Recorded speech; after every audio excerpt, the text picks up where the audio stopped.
धाके कसाईया कंवरियन के काट दिहले धाके कसाईया।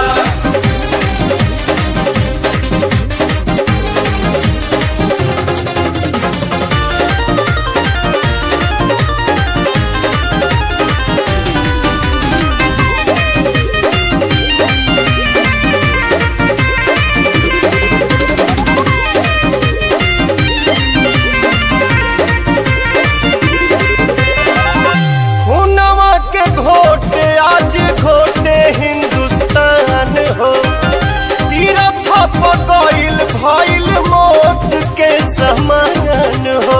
अब लागत बर्दाश्त ना होई, अब केहू प्रयास ना होई। कबो ना भुलाए वाला घात कर देले रे, कबो ना भुलाए वाला घात कर देले रे। अब तो इस देश के अपना बाप पर भी विश्वास ना होई। खूनमा के घोट आज घोटे हिंदुस्तान हो तीरथ पकइल भइल मौत के समान हो। दिल चैलेंज तोहके घर के बुदाइया, दिल चैलेंज तोहके घर के बुदाइया। कंवरियन के काट दिहले धाके कसाईया कंवरियन के काट दिहले धाके कसाईया।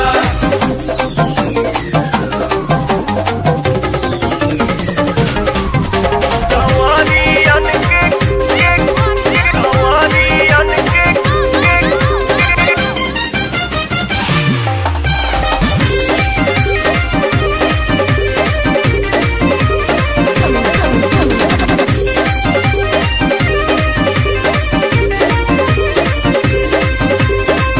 अमरनाथ बन के बैठल बड़ा कश्मीर में कहरत भारत आतंक के जंजीर में।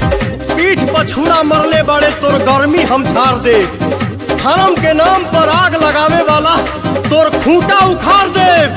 आस्तीन के सांप के दूध पियावे वाला अरे पाकिस्तान, आस्तीन के सांप के दूध पियावे वाला अरे पाकिस्तान। हलक में हाथ डाल के तोर करेजा हम फाड़ दे।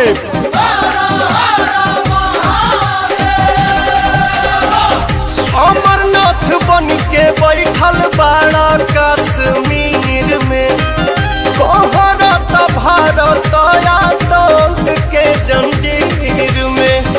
काली रूप धके आजा हे गौरा मैया, काली रूप धके आजा हे गौरा मैया।